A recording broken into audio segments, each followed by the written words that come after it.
The Tower of Belém was built to guard the harbour at Lisbon. At its centre, watching over the gun platform, sits the patron whose favour the Portuguese explorers most valued.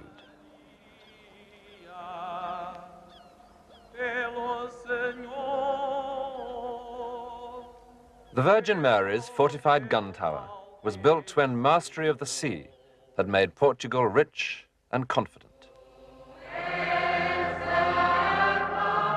With their new wealth, Portugal's kings built monasteries and churches and decorated them with emblems of seafaring. The walls are covered with a crazy profusion of seaweed and barnacles and nautical knots.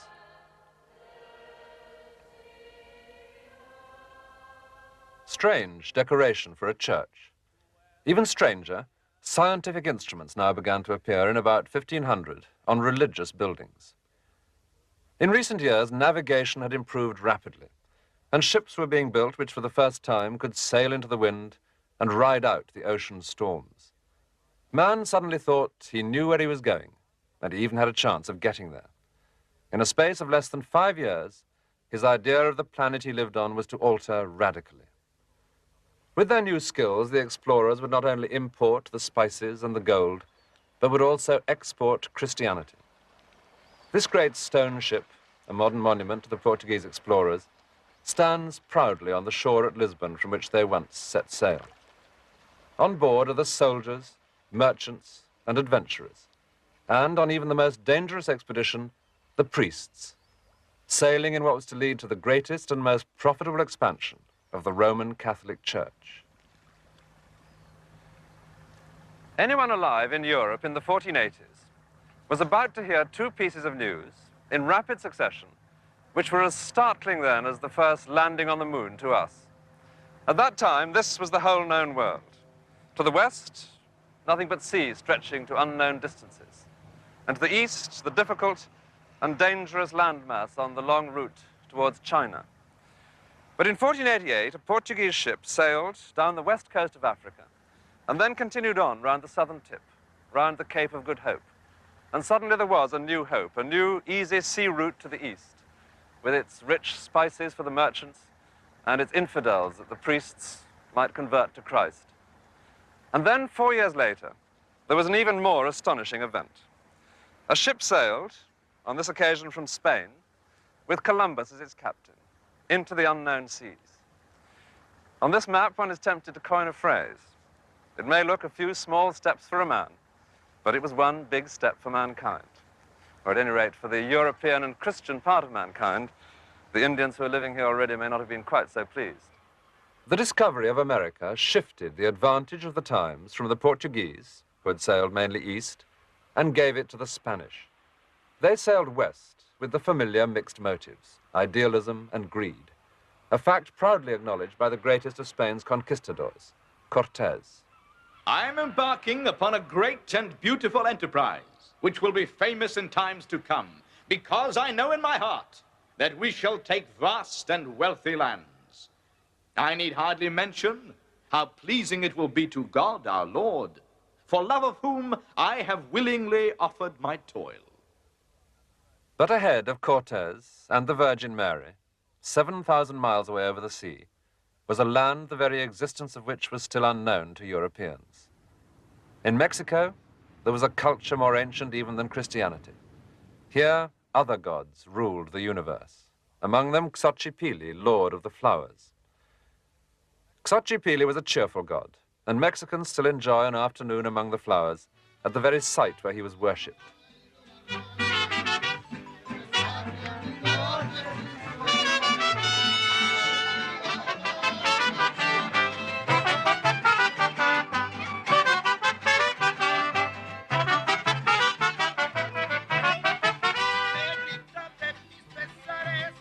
But there was a dark side to Mexico's gods, like the sting in the tail of this ancient Mexican poem. Certain it is that all upon earth are believing. Ah, only a moment the beautiful flowers blossom before thee, O maker of life. Flowers of thy hand, sweet-scented flowers, lend them a while to the earth. Perhaps we shall carry them with us there to thy house. We must go and leave them with the flare of skin.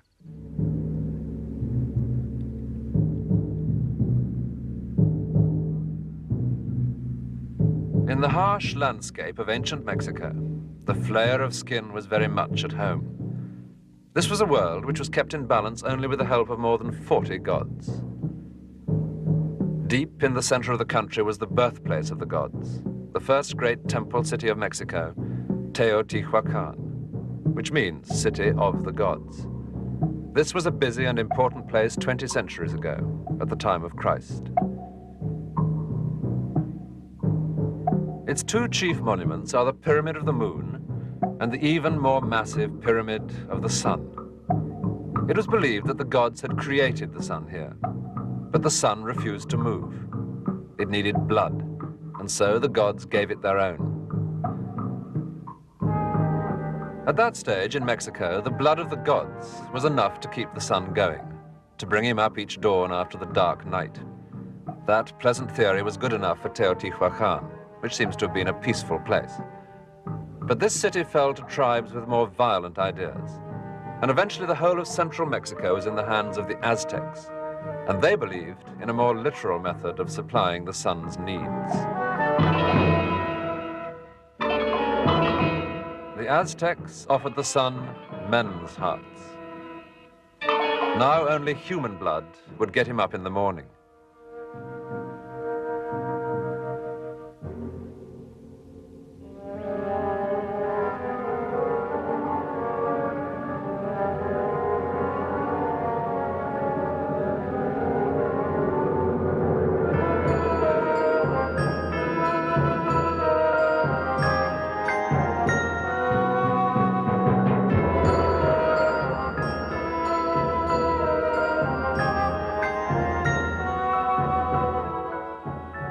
But when the sun did rise, that only proved the sacrifice had worked, and he'd need more hearts tomorrow.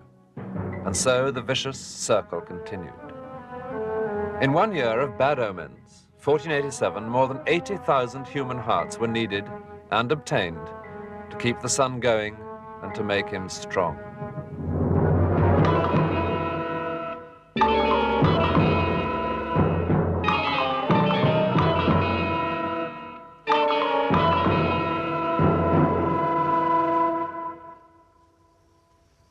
It was a world in which the value of human life increasingly came to seem a matter of small importance compared to the demands of the gods. This massive figure is one of a group of warriors who once supported the roof of a temple here at Tula, some centuries before the Aztecs took over. By the time the Spaniards arrived in Mexico, the Aztec ceremonial year was one grisly round of human sacrifice. Children were drowned to please the rain god. Women danced in the temple knowing that as they did so, their heads would be slashed off. Prisoners were flayed so that the priests could dress up in their skins. And above all, there was the terrible thirst of the sun. Cortes and his Spaniards would almost certainly have been sacrificed to the sun, but for one of history's most amazing coincidences. One of the gods of ancient Mexico was Quetzalcoatl, the plumed serpent. He was a peaceful god, god of the wind, god of agriculture. He was shown in many forms, and it was he who had brought knowledge to man down a ladder from heaven. There was a legend that this peaceful god had been driven out of Mexico, but that he would return in one particular year of the Mexican calendar, a year which fell in 1519. He'd have a pale skin and a black beard, much like Cortes. In that very same year, 1519, Cortes landed, with 500 soldiers and 16 horses. He did have certain advantages. The Indians had never seen a cannon, nor the terrifying sight of a rearing horse.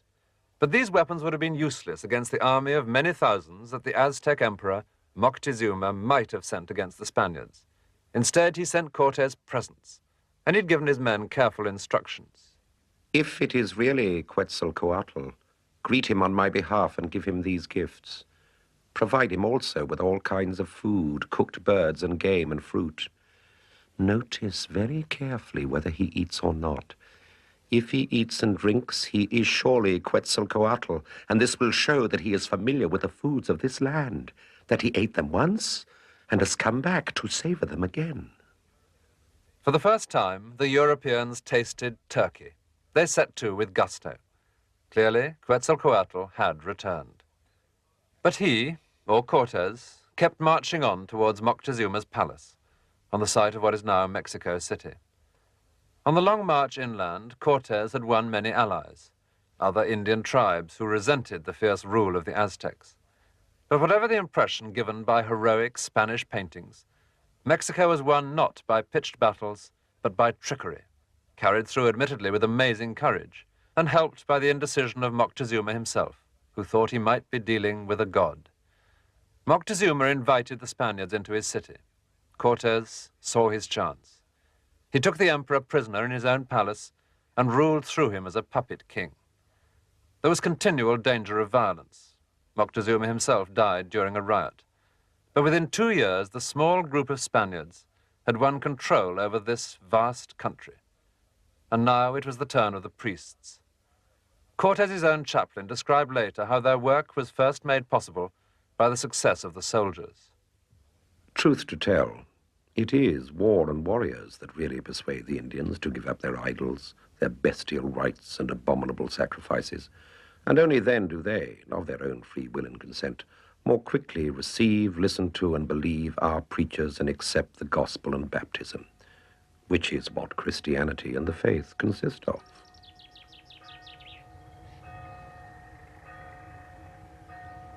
When you've conquered a huge country at such speed and with so few men, you need garrisons and castles to hold it down. This building at Acolman, not far from Mexico City, was begun within 20 years of the conquest. It looks like a fort, with its massive walls and its lack of windows. In fact, it's a church, built for a convent of Franciscan friars and deliberately placed near Teotihuacan, the birthplace of the Mexican gods. The church was the largest and the most important building in each new Spanish settlement. It was also the obvious place for the European minority to shelter in a crisis.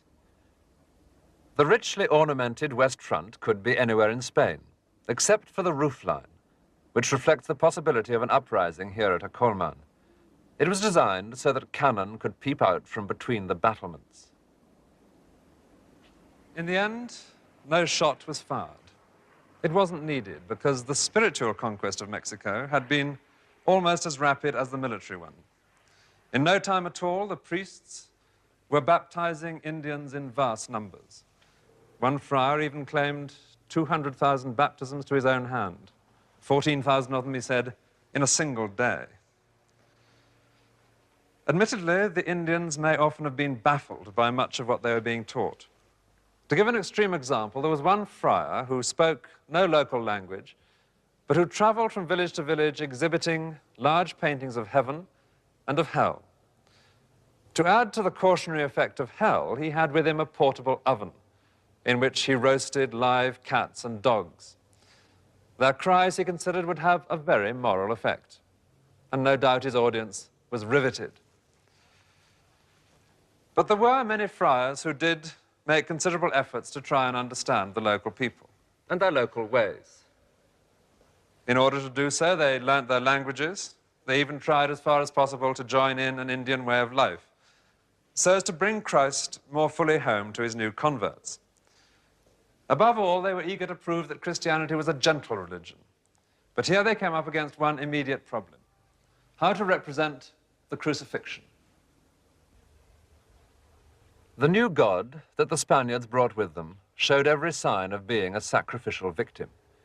It was difficult to present this image as a total change from Mexico's own rivers of sacrificial blood.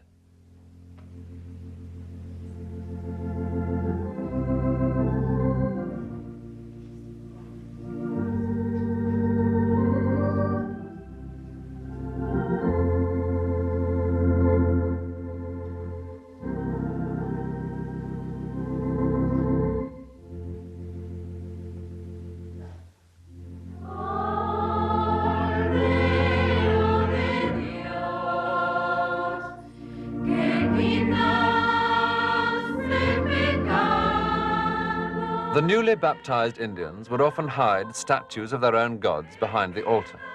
praying for safety's sake to the old and the new together. Inevitably, they were confused by this new religion.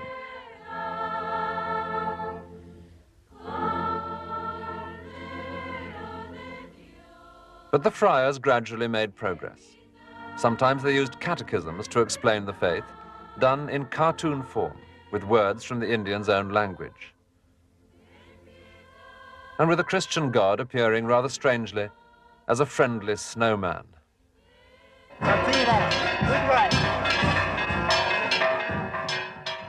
There was one thing that the Indians and the church had in common, a love of ceremony and festivity.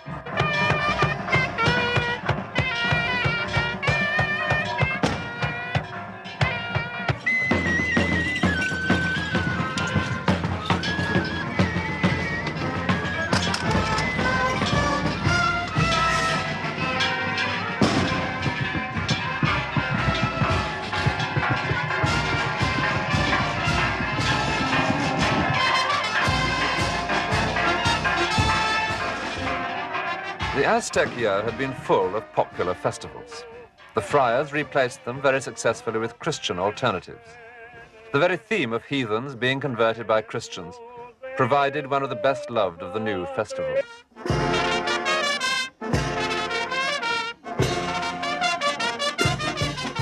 This is the dance of the Christians and the Moors.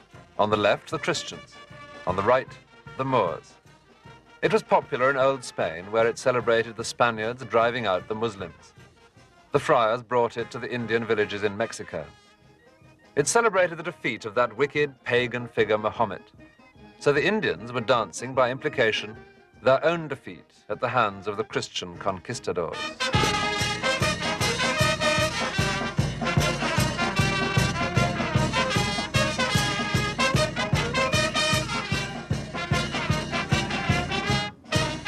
Here, the leader of the Moors makes one of his many threats to kill the Christians.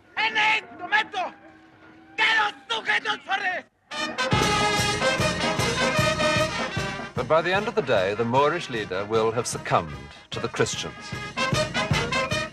The whole exhausting bout of dancing and mock fighting lasts for 7 hours.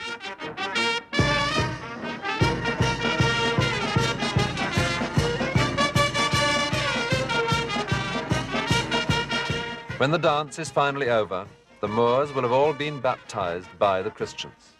To Mexicans today, the word Moor just means anyone who is unbaptized. The Spanish conquest of Mexico had led to many confusions. None was so dangerous as the cross. It even caused 2 girls to be crucified inside a church by a native priest who was tragically confused. Let these girls die crucified, as did Jesus Christ, who they say was our Lord. But we do not know if this is so.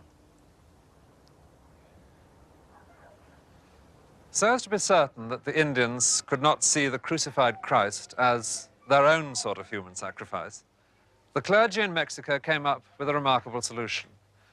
An almost entirely abstract cross, beautifully decorated, with no blood, no mangled flesh, no body even. With arms outstretched as if in blessing or greeting, the cross itself has become the body of the God, a very wise and peaceful God, and rightly lamented, or so it seems, by this long-suffering Indian peasant. She says a lot, this lady, about what many of the friars increasingly came to see as their real vocation in Mexico, to protect the innocent new Christians, the Indians, from the Christians who had conquered them. After the conquest, each Spaniard had been given a grant of land and a number of Indians to work it. But the conquistadors were tough adventurers. They treated their Indians as slaves. The leader of those who protested was a Dominican, Bartolomé de las Casas. And 14 times he crossed the Atlantic, back and forth between New Spain and Old Spain, to win protection for the Indians. Rome was very sympathetic to his case. So was Madrid. But it was the usual colonial situation. People sitting comfortably in Europe passed liberal laws to protect the Indians. The colonists merely disregarded them. Las Casas tried refusing the sacrament to any Spaniard who still owned Indian slaves. So no Spaniards came to his church. More effectively, Las Casas published an account of Spanish atrocities against the Indians, which was later illustrated with lurid engravings. Most Spaniards, particularly in Mexico, refused to accept this version of the conquest, but there were some who supported his allegations. Spaniards have committed such cruelties that the Indians, far from believing us to be Christians and children of God as we boasted, could not even believe that we were born on this earth, or sired by a man and born of a woman. So fierce an animal, they concluded, must be the offspring of the sea. Back in Spain, the question of Spanish brutality caused mounting concern. At Valladolid, the argument reached its climax in a famous debate. The King of Spain had banned all future conquest until a just policy towards the Indians could be found. In this college of St. Gregory, Las Casas had to listen to those who thought the Indians little better than animals. The Indians are as inferior as children are to adults, as women are to men. They are as different from Spaniards as cruel people are from mild people. Compare those blessings enjoyed by Spaniards of prudence, genius, magnanimity, temperance, humanity, and religion with those of the Indians, in whom you will scarcely find even vestiges of humanity. In a lengthy and often academic defense of the Indians, Las Casas offered one simple moral statement. All the races of the world are men. The entire human race is one. They do not Spaniards they have written committed. The debate dragged on. Nothing was agreed, nothing decided. The future lay in another direction, and already Spain had found a new breed of soldiers for Christ. Stormtroopers who would specialize in the conquest of souls.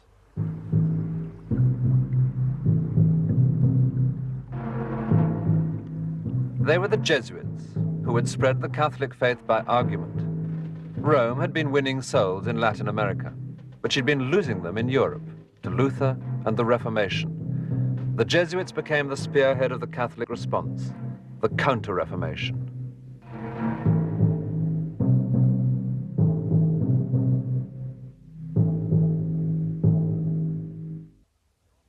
Loyola, in the north of Spain, is where the founder of the Jesuits was born, St. Ignatius. He hadn't always been so saintly. He'd been a rich young soldier, but after being wounded in a siege, he saw a vision and was inspired to fight a different battle. He gave up war to become a soldier for Christ. The conventional accounts of his life show him going through all the necessary experiences of a saint. Flagellation in front of the cross, trouble with devils, levitation to the surprise of fellow students, and more important, the forming of a circle of friends who had become the new order of Jesuits. His friends followed him in his spiritual exercises, designed to devote each man to Christ's work, partly by concentrating the mind on certain unpleasant alternatives. Smell in imagination the fumes of sulfur and the stench of filth and corruption. Taste in imagination all the bitterness of tears and melancholy and a gnawing conscience. Feel in imagination the heat of the flames that play on and burn the souls.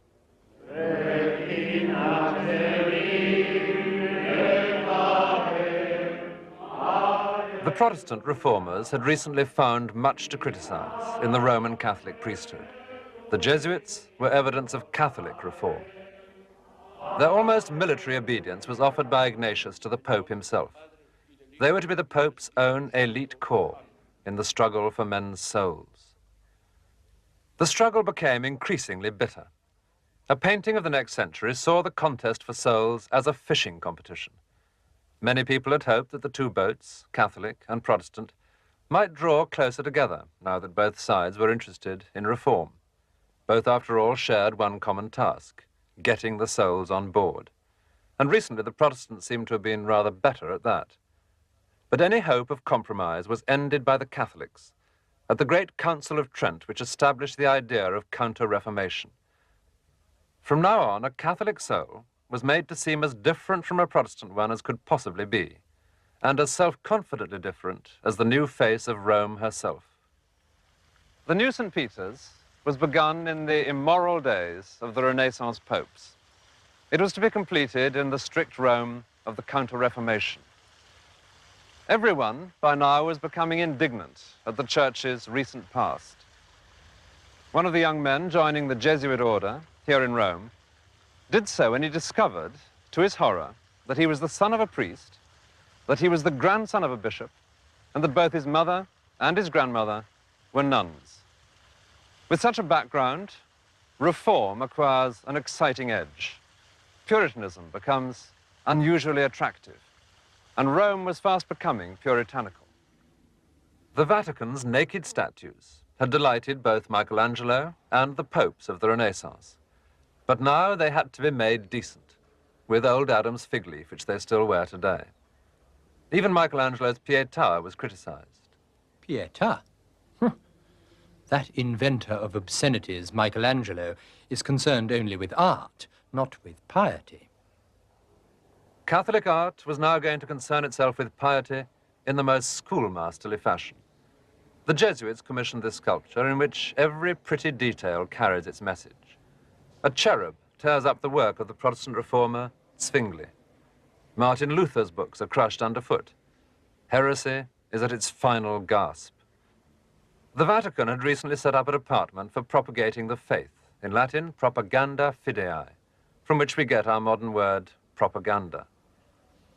The Jesuits made much of the new flamboyant Baroque style, well suited to propaganda. In this Jesuit church, the ceiling is full of a swarm, it's the only word, of flying saints, any one of whom could speak on a Catholic sinner's behalf to Christ. It's a pointed denial of the Protestant claim that a Christian needs no middleman between himself and God. In the center, Christ carries his cross up towards his even more distant Father. And just below Christ, naturally, is the Jesuit saint whom this particular church in Rome honors, Ignatius of Loyola. The great climax of Baroque propaganda in Rome is St. Peter's itself. This operatic self-confidence deliberately exalts St. Peter, in itself a rebuke to the Protestants, because Catholics regard Peter as the first pope. St. Peter's throne, surrounded by an explosion of gilded saints and cherubs, is watched over benignly by the Holy Spirit.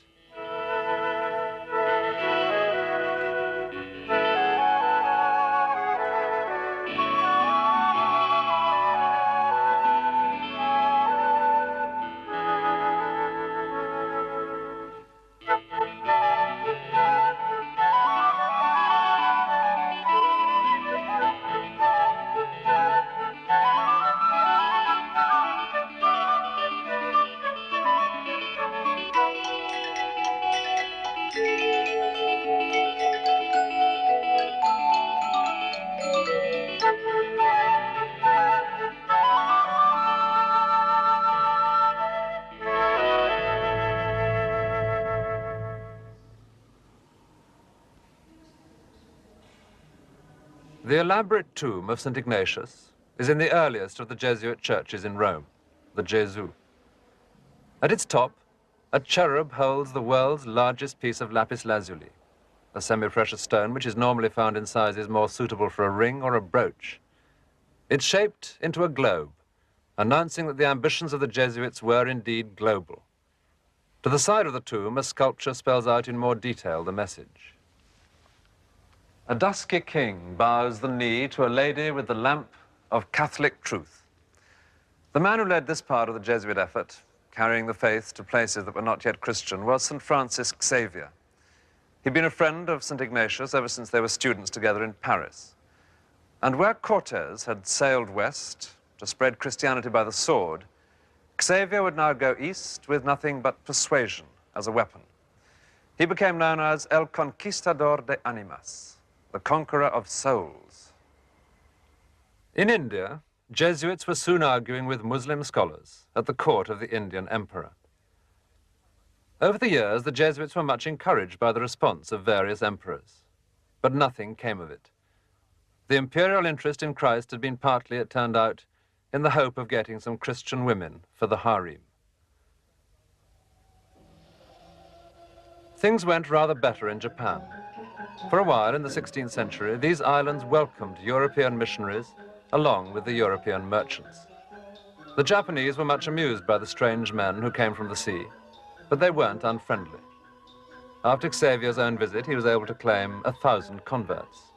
Eventually, as many as 300,000 Japanese may have been converted by the missionaries.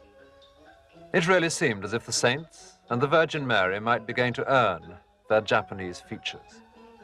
But the tide turned when the Japanese converts began to be brutally done to death by their own countrymen.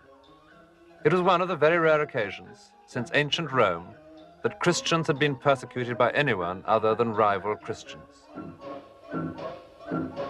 And so the East went back to its own ways, as if the Jesuits had never arrived.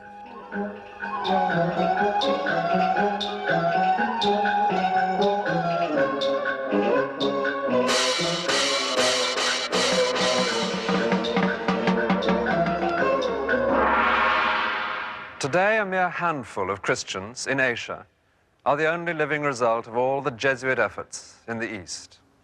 In that area, their Baroque self-confidence had come to nothing.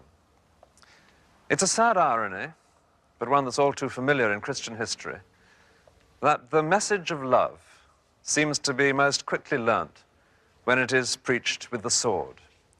The Jesuit failure in the East was in contrast to the apparently total success of the brutal Spanish crusade to the West. The whole of Latin America became ostensibly Christian. There, it really did seem that all the peoples of the New World were on their knees to the lamp of Catholic truth.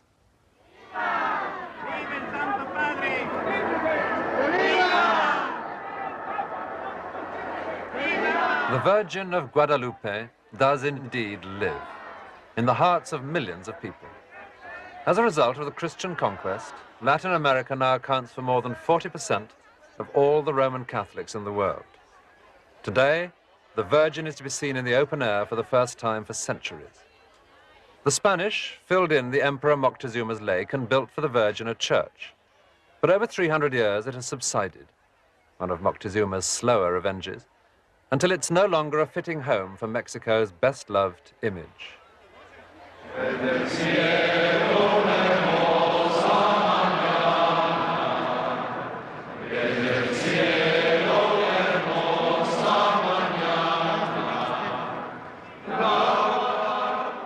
Slowly, by perfectly contrived magic, the Virgin slides from her gold frame. She's attended by leaders of the church in what was once Spanish America. The high clerics here are still more Spanish than Indian, after centuries in which a Spanish minority have ruled the original inhabitants.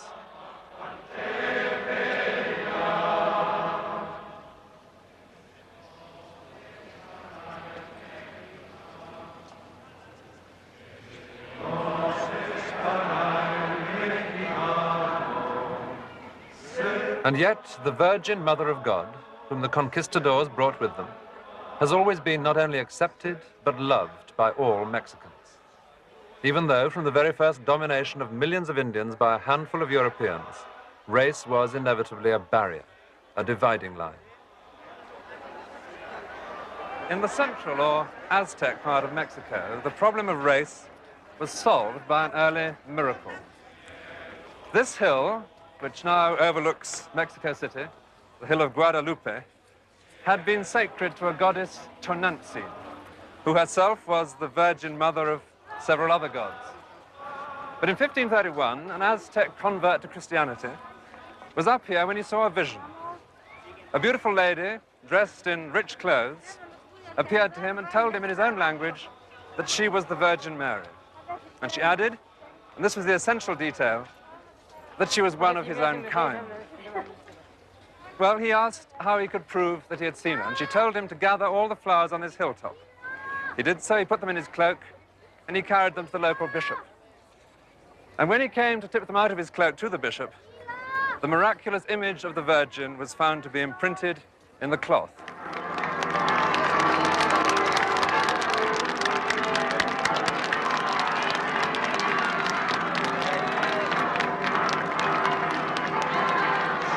And so today the bells ring out in the modern basilica to welcome to our new home the Virgin who reconciled the Indians to Christianity.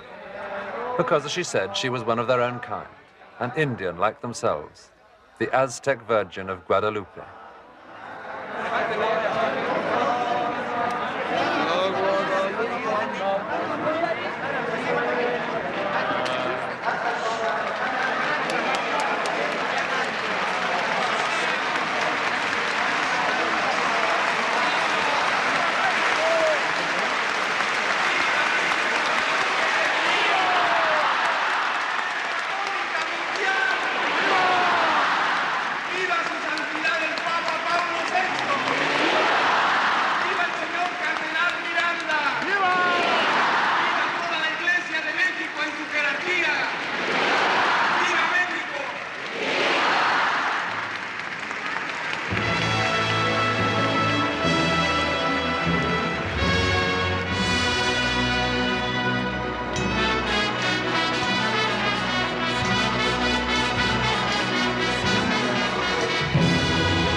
Outside the new basilica, Indians dance while they wait for the dignitaries to leave. Later, they'll go into the church themselves to attend Mass and to pay their respects to their own Virgin.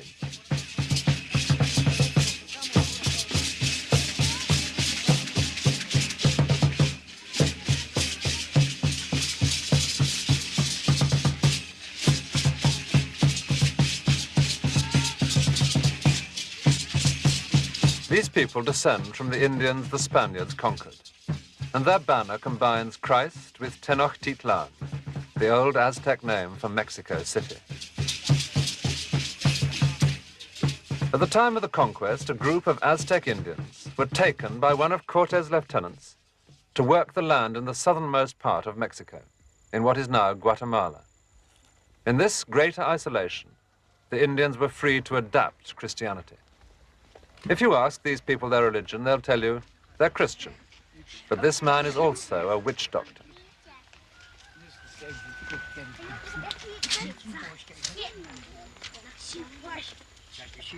He's on his way to visit the local idol, Pascual Abaj.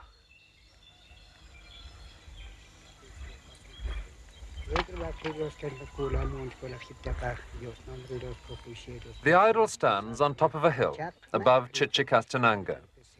At his shrine, the witch doctor will pray to all the gods: the god of the earth, the god of water, the god of fire, and to all the Christian saints he can think of.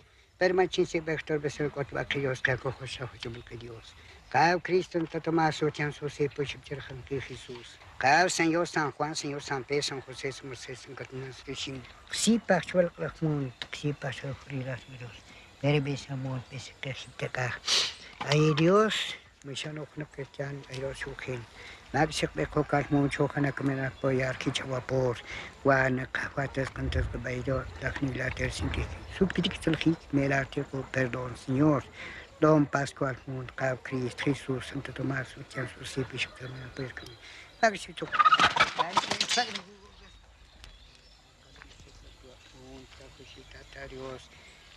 The god needs strength, like the Aztec god of the sun. He's offered alcohol to make him strong. And the same pick-me-up suits the god of fire.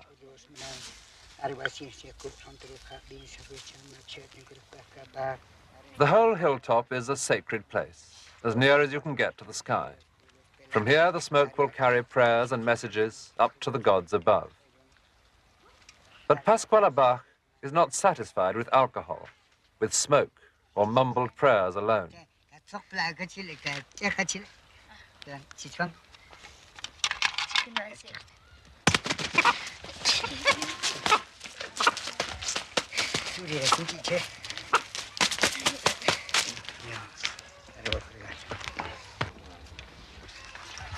Amanay. Origarch. Amanay siya chukul paktor ni chukul panin. Ekwa kiri o chaknak kok maksisnak. Chuan mo chua persin. Chuan rosigas. Erka kunamak kasich kahis. Tesa kiri o tesa siyon. Nasim bihuka. Chor torbel chor chukbel. Chor echbel manay. Origar kiriros. Permutin bisir pinar. Yos nakar. Perdon knenar. Amanay. Charach bakapach. Whereas they took half their own to see your chapman. I got chocolate not to shape his heart to make chairman. Signor Pedro Moon, Aero Vapor, Horiachi, who had been in Passion of that and sweating told you that national.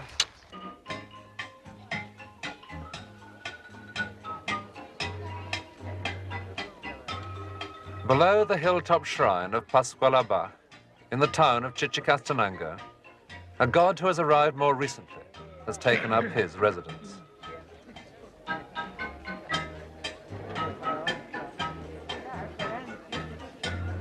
The Indians, very sensibly, pray to all the gods they can. And just in case the smoke at the top of the hill hasn't perfectly conveyed their message, they'll repeat the same ritual and the same requests at the door of the Christian god. The Sunday market takes place in front of the church, and many of the prayers, here as anywhere else, enlist God's help in the day's business.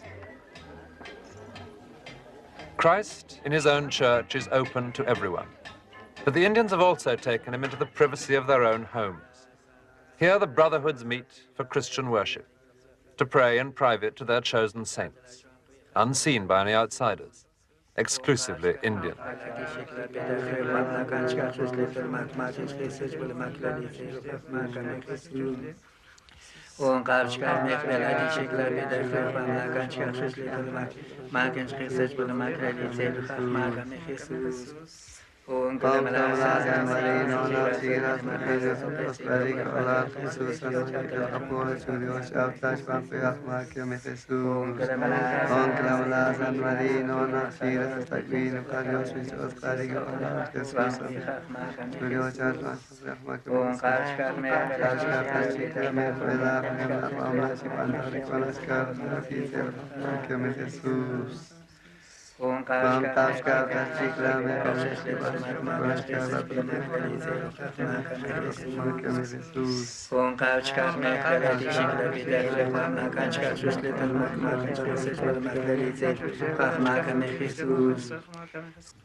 Immediately after this private Christian ceremony, the brotherhoods leave their various houses to join with the rest of Chichicastenango in the normal Sunday service of any Roman Catholic community.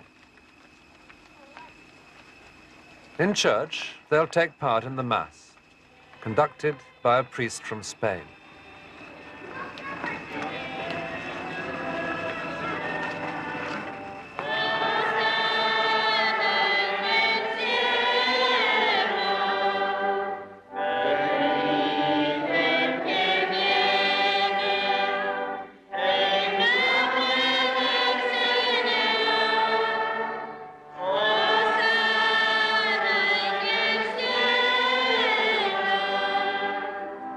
Santo eres en verdad, Señor, fuente de toda santidad.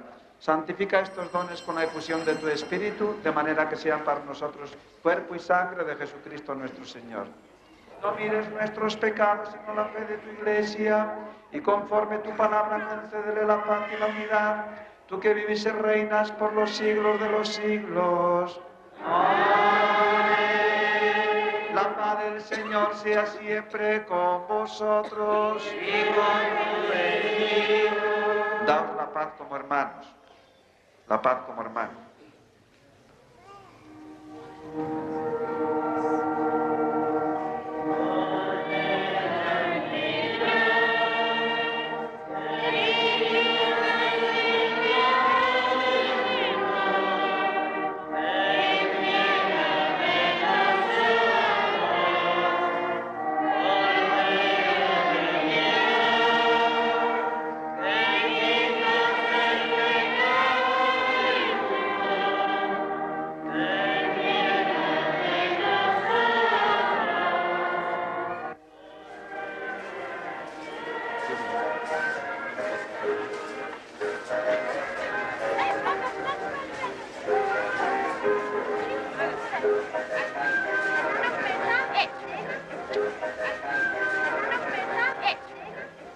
On a normal Sunday, a brotherhood will come to church as a group, receive the sacrament as a group, and leave as a group. But once or twice a year, each brotherhood has its own special Sunday.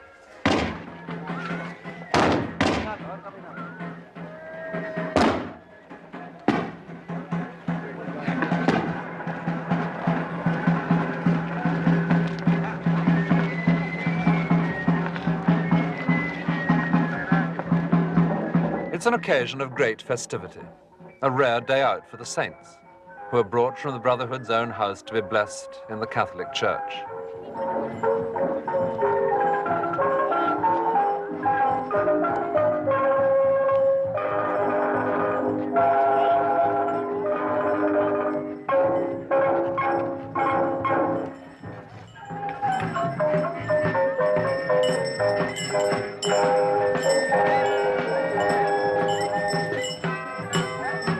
One of the saints to be blessed is a crusading knight on a horse.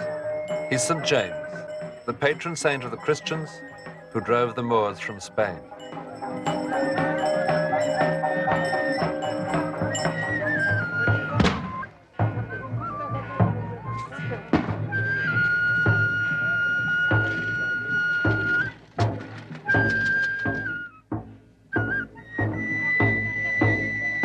As part of the general festivities, while the saints are carried round the town, huge masked figures join the procession, well-tamed versions of the rough Spanish conquistadors.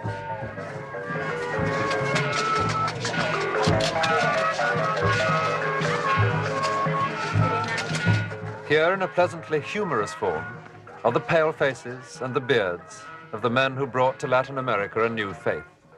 A faith which the Indians made very much their own.